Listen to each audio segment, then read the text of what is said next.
Hey guys, how's it going? As promised, this is going to be my review of the Creepshow TV series that's been put out by Shudder over the past. I think it debuted in early October, and they aired a new episode every Thursday.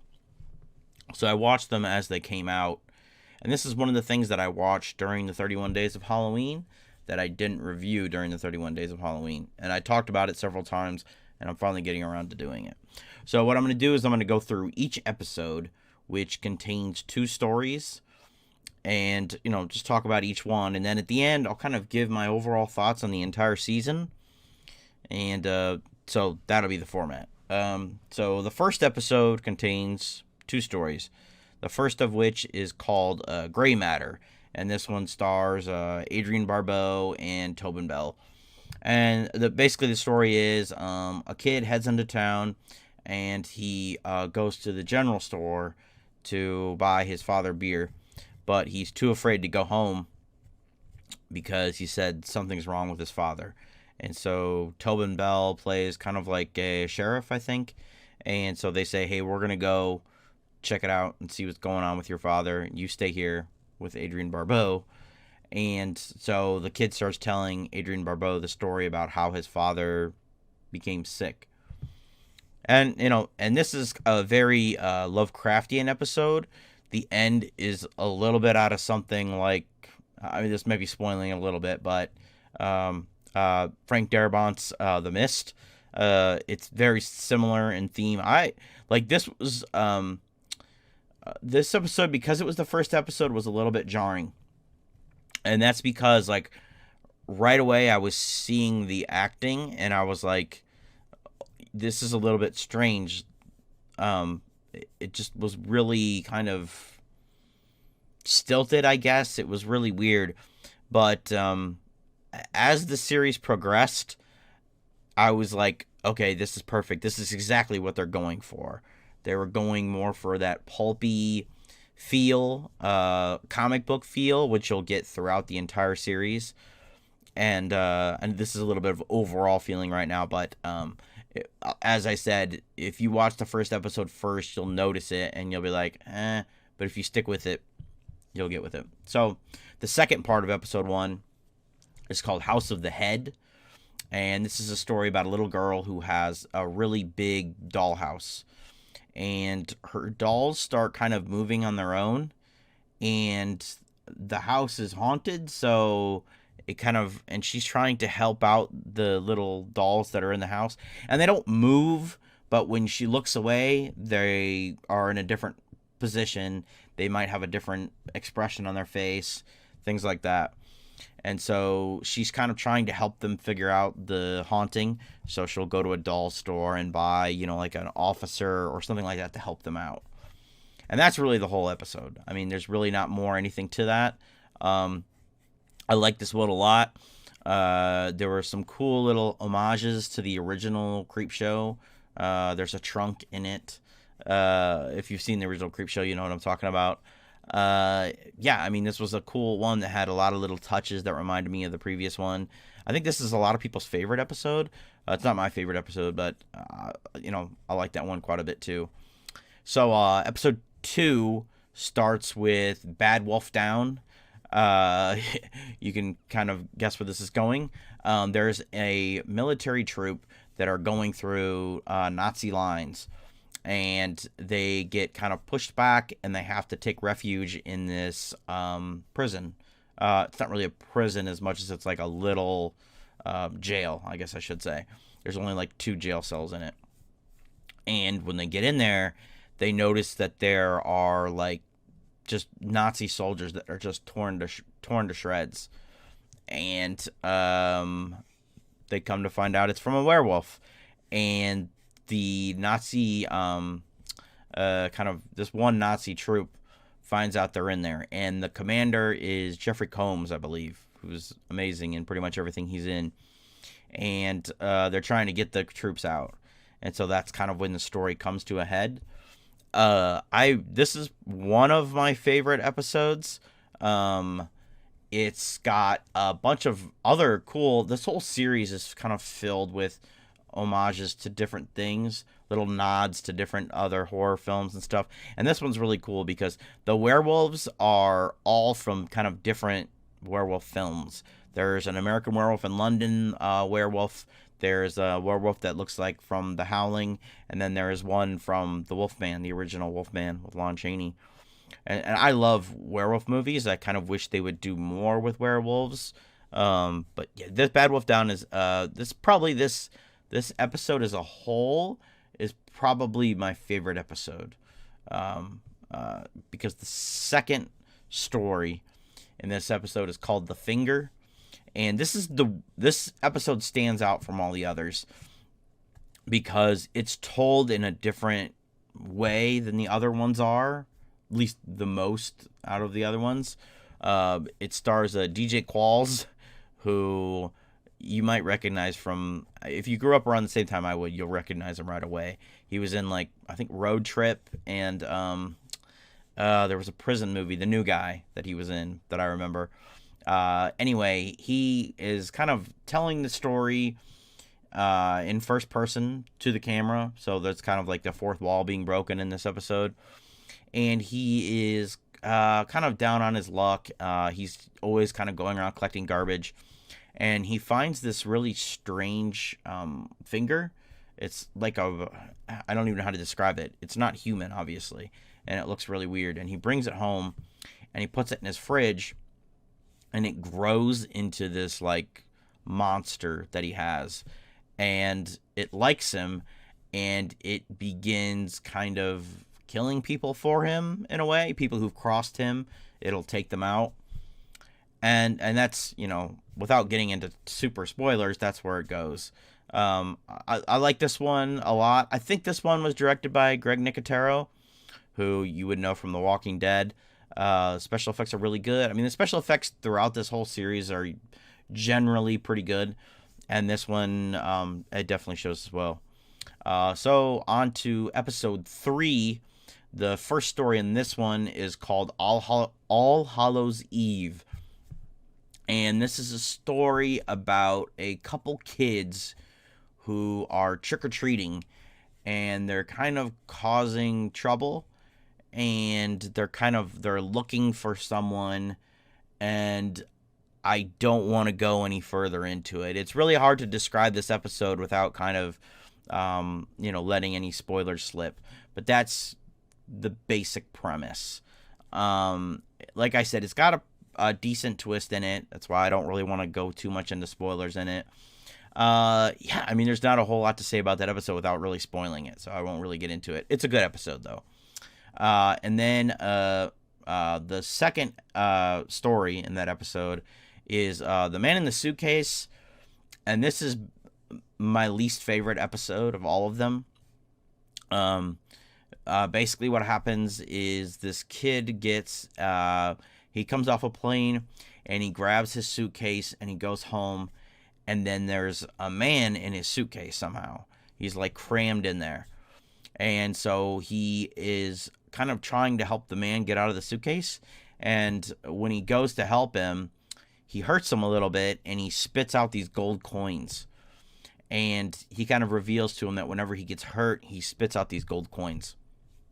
So he has this kind of girlfriend who's, kind of a bitch, and he has this roommate that he's with, and they decide that they're going to hurt this guy to get all this money. And so they're just doing everything they can to hurt this guy, to get him to spit out more coins, throwing him down the stairs, just whatever you can think of. And, again, that's kind of where I'll leave it at. Yeah, I just wasn't a fan of this episode. This episode was very kind of Tales from the Crypt, which some of these are, but this one is definitely very Tales from the Crypt, in terms of kind of where the story goes. Yeah, probably my least favorite story in all of them.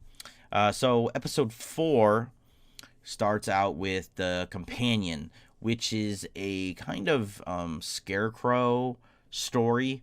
This kid is running away from his abusive brother, and he runs to kind of this kind of abandoned little house, and he discovers this scarecrow who is kind of also chasing him. And he eventually kind of gets away, but before he does, he learns how the scarecrow was put together. And kind of, it unfolds from there. I probably already said too much about that one. I love kind of these, this is another thing that you don't see very often, these kind of scarecrow movies that often. Last one I think I even saw was The Messengers, and that was 12 years ago, more than that. I like this episode or this story. I keep saying episode. There's stories. There's 2 stories to each one. This one's pretty cool. Like I said, I like the scarecrow ones. This also has a very Tales from the Crypt ending to it, but this one I liked a lot more. And then the second story is Lydia Lane's Better Half. This one stars Tricia Helfer from I believe she was in was she Star Trek? I don't remember. I'm not like a huge sci-fi guy. Anyway, you'll know the name if you know the show she was in. This is an episode about Tricia Helfer plays kind of a boss, and she's about to choose her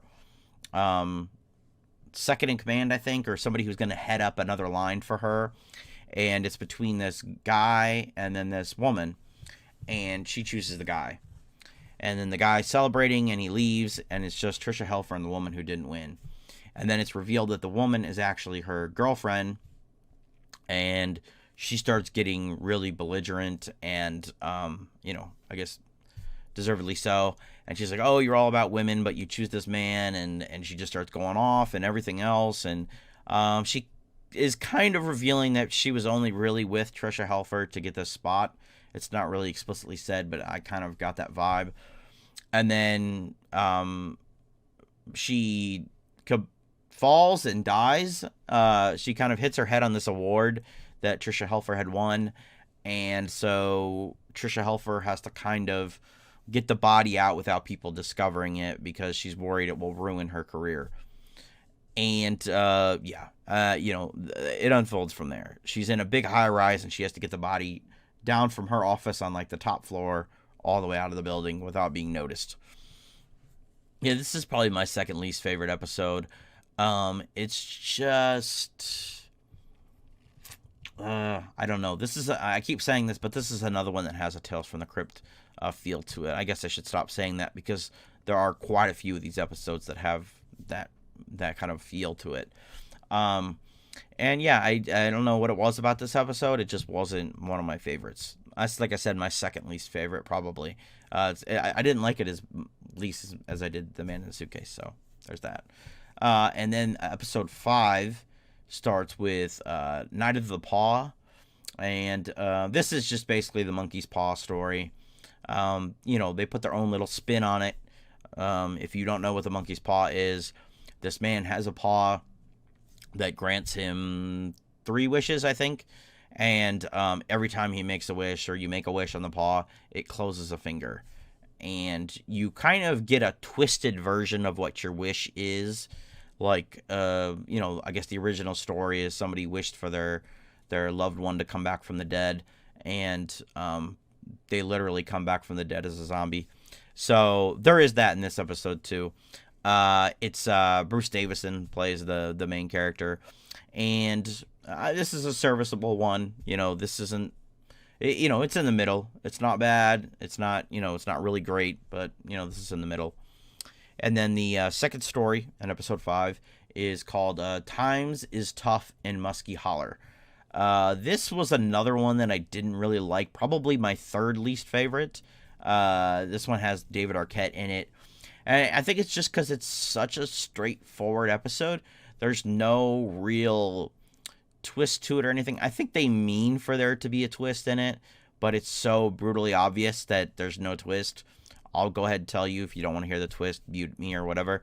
But there's these people and they're stuck in this cage and they're being accused of kind of selling their people out and all these different things. And so this group of people, it's obvious this is kind of like a ragtag group of people. It's, to me, and this is going to already spoil it, it's very obvious that these people are kind of like the Walking Dead people, because that's what they are. They're just kind of like a society trying to get back together after a zombie apocalypse. And so these people are accused of, well, they show flashbacks, which I assume are true, of them, like, killing the old mayor and, terrorizing the people, those kinds of things. And they tie them down to chairs, and then they push them up they're like underground. They move them up, and only their heads are revealed on a football field. And then they release these zombies who have their legs chopped off, and so they're crawling across the field on their hands to go and eat these people. And that's the whole episode. Like I said, I spoiled it, but there's nothing to be spoiled, really. The whole time I knew pretty much exactly what was going on. You'll know within the first, 3-4 minutes of the episode, kind of where the story's going. And that's why I think I disliked this one the most, is because I knew right away where it was going.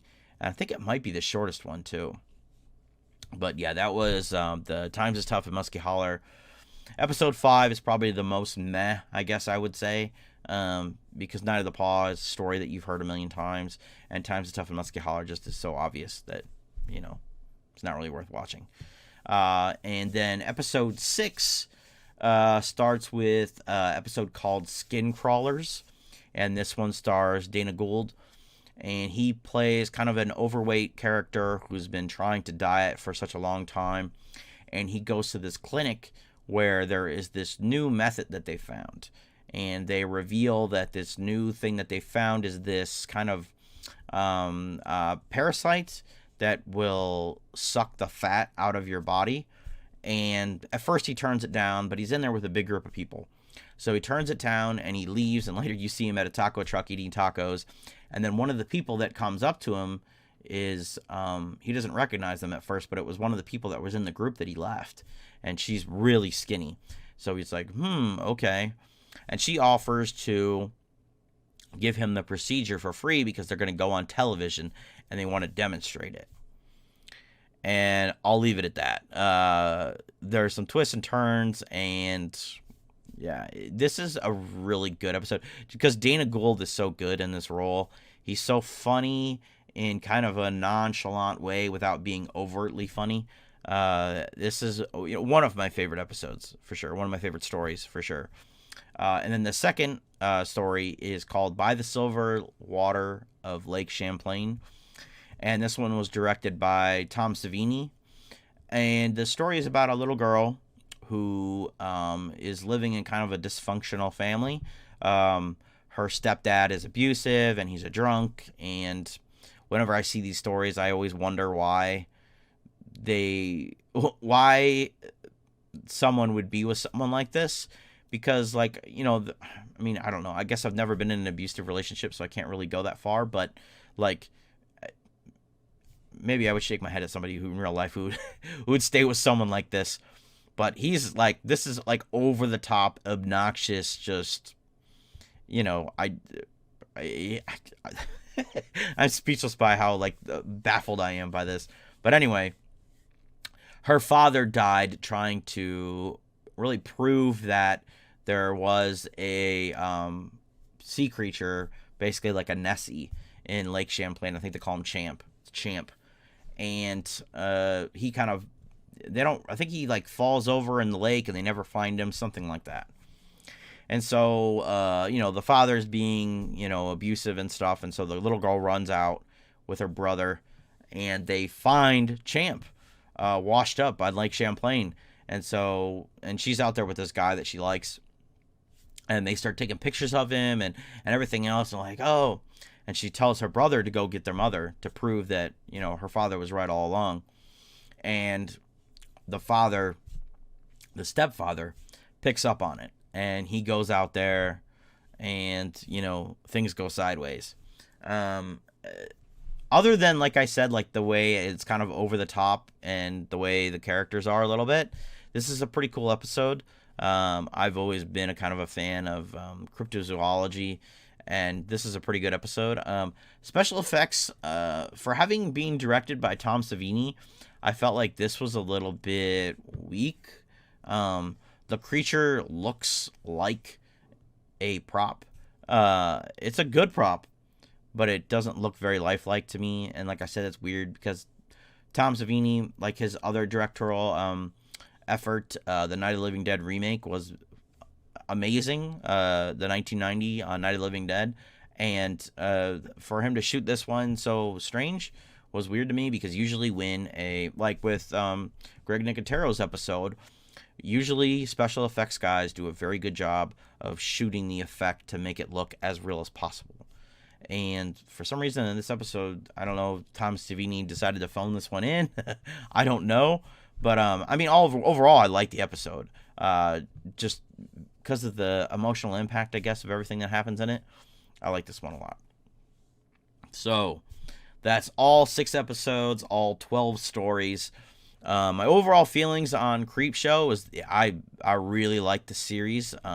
There were only a couple stinkers, and the other ones that I liked, I really liked them.